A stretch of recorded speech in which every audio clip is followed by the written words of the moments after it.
Nanay, magandang tanghali. Magluluto tayo ngayon ng ginataang isda.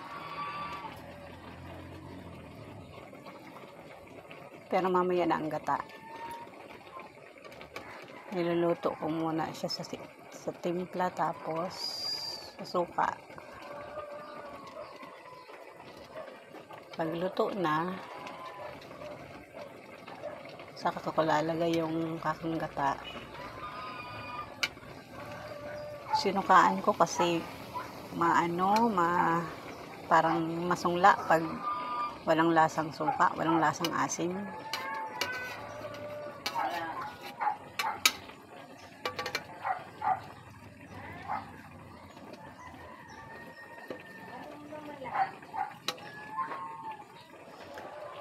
Babawas-bawasan ko muna siya ng tubig.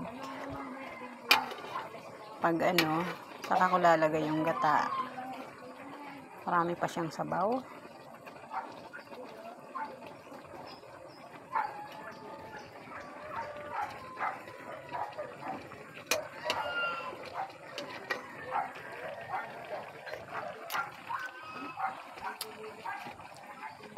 Asim, tama lang.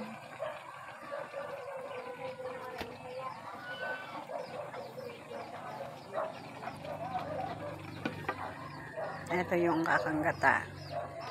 Medyo marami siya. Pero tama lang yun dito. Marami din naman to.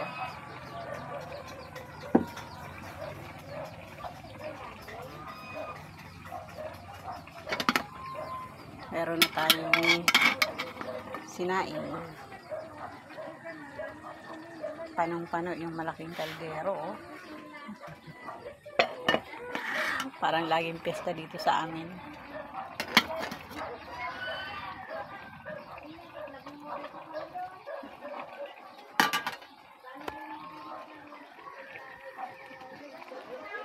Salamat po sa sumusuporta, subscribe sa munting video ko,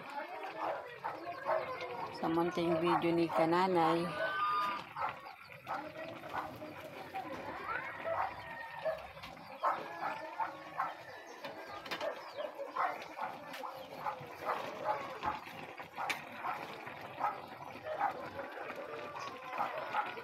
Masabaw pa kasi siya. Mamaya pa to. Mamaya pa to pwedeng lagyan ng kakang gata.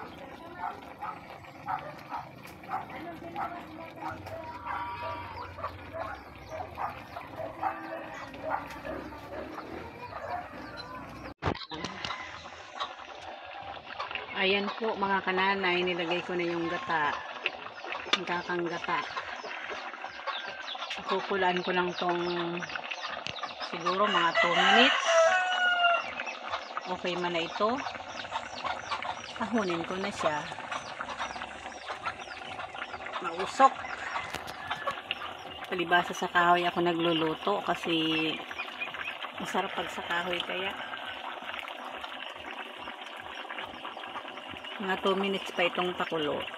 Ahunin ko na. Tinanghali nga kami ng pagluto kasi ang tagal dumaan yung naglalako ng isda. Malayo kasi kami sa palengke. Maasa lang kami sa naglalako.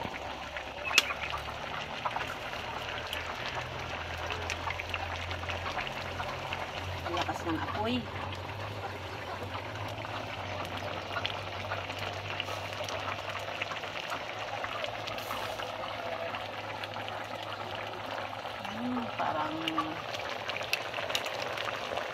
Parang ang sarap na.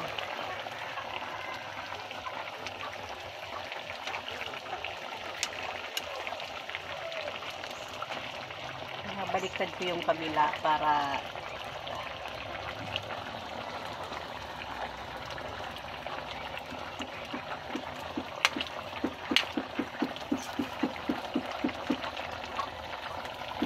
masarap na tanghalian mga kananay. Kain na tayo. Alas 12 na. Pwede na to. Pag ano ng apoy nito, pwede na ito. 2 minutes na.